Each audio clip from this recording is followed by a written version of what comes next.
Very excited to have Suvadeep Das here. Suvadeep is the head of marketing of Kaya Skin Clinics, which is a part of the Marico group.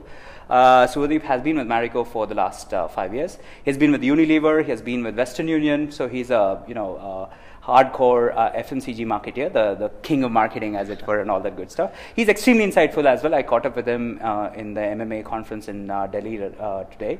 And without further ado, do you want to talk a little bit more about Kaya, Sure. Suvadeep? That's a brand very close to my heart. Kaya Skin Clinics is finishing 10 years this year. It is India's foremost chain of skincare clinics. It's in the business of cosmetic dermatology. And today Kaya has a very big footprint. In India, we are present across 26 cities and we have 85 clinics. We have 19 clinics in the Middle East, and we also have a subsidiary company and who has 3 clinics across Singapore and Malaysia. Wow. So our wings have spread far and wide. Exciting business. We are in the business of transforming women to make them as beautiful as they can be, to put it very simply.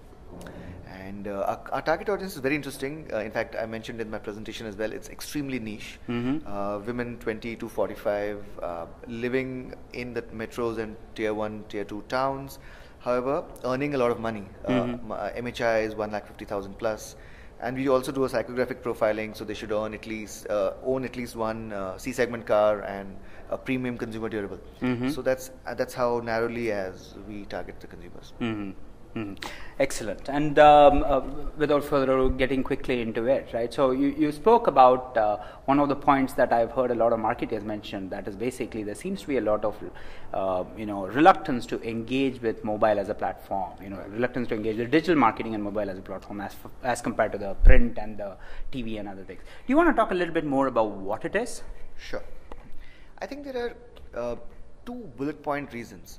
One is education, second is expectations. On the education part, I don't think there's enough education among brand managers and the marketing community at large about the potential of mobile as a device. And the reason for that being that people aren't exposed to case studies and concepts about mobile advertising. I'll give an example.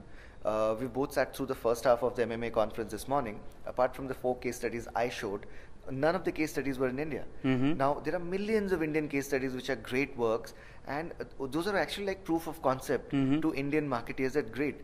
I'm hoping that if by looking at my presentations, even if 2 or 3 of the marketeers think and believe that Indian brands and in the Indian social context can benefit from mobile advertising, I think I would have done justice to the industry. Yeah. The second part is expectations. What happens is, again, I mentioned this point in the morning, typically when you air a television ad, and coming from a hardcore FMCG background, you know that the offtake data for that correlating to that campaign comes at least 6 weeks later. That's when the Nielsen data comes. So you're happy waiting for 6 weeks for the actual offtake data to come. You might get secondary data much earlier. In case of digital and mobile, while it's a strength of the medium that you get instancy in results and data, the medium is chastised saying, well, it's been 7 days and people haven't responded or people haven't come into the store. I think it's grossly unfair. But then that also needs education saying that, look, give it some time. Everything is not about instancy. It's a strength of the medium. Don't make the medium the victim of its strength.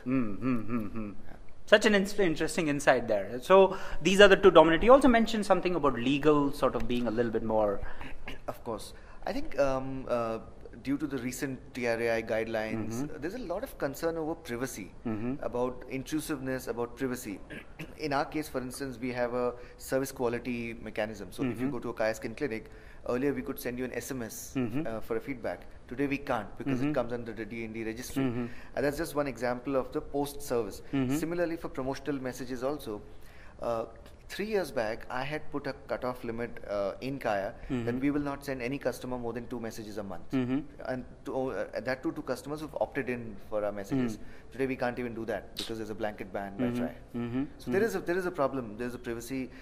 Privacy is a problem. I mean, privacy concerns is a huge issue, and the legal system has the companies legal system has become very strict about what you can do, what you cannot do on the medium. I see. Okay. The next one that I wanted to ask you is, obviously you're one of those people that has been extremely successful from the mobile advertising perspective. And one of the interesting case studies that you had, and I think you absolutely have to capture this, is how you attracted more footfalls into the Kaya clinics, right? Obviously that's a business. The other thing I love about Subhadeep's insight is it's not marketing, it's marketing as it pertains to the P&L. How do you make an impact on the revenue? How do you make an impact on the top line and the bottom line? So talk a little bit more about that case study, Subhadeep. Sure. So there were two very interesting things we'd done. One was to drive customer footfalls to specific new clinics. We used geofencing, and what we did is we identified a retail catchment area for a clinic, and instead of spending lakhs of rupees on a print ad announcing that there's a new clinic that has been launched, we geofenced that clinic in the catchment zone, and whoever was in that catchment zone got an SMS or got a Bluetooth alert, some form of mobile alert saying that, hey, there is a Kaya Skin clinic in your vicinity, here is the address, if you go in the next hour, you will get 20% off on your services. So that was one interesting way of driving customer footfall in the catchment area. The other thing which we did, and we've replicated it several times over, is at a far larger scale, is to identify customers basis their spending and psychographic profile. Let's say women who are among the highest spenders within Airtel and Vodafone in Bombay and Delhi, who have been active GPRS users in the past 48 hours. And so that's the kind of targeting that we did, and who owns smartphones, because the operator can identify who owns smartphones. So you push them an advert and or an SMS, you could do both. And then you make a response-based mechanism, saying that if you fill just your name, mobile number, and submit, either you'll get a call back immediately, and you'll get an offer which is specially designed for you. It gave us phenomenal responses. The first time we did it in 2 days, we got about 70 lakhs worth of revenue. Wow. Yeah. So okay.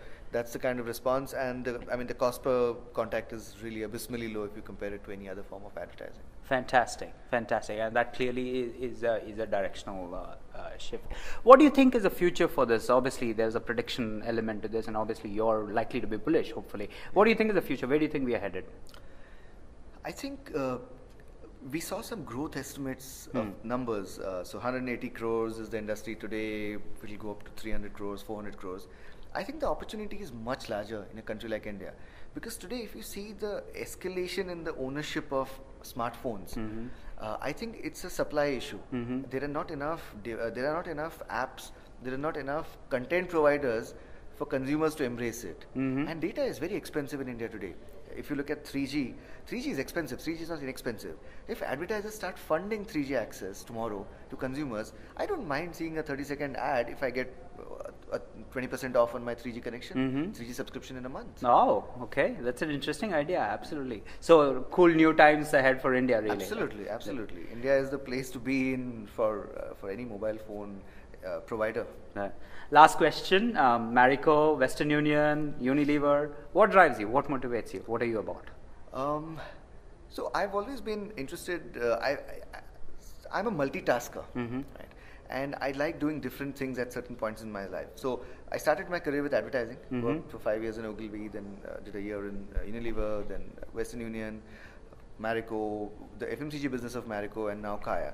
I always believe that there is so much opportunity to learn in this world, and if you keep doing the same thing for a long period of time, your learning curve flattens out.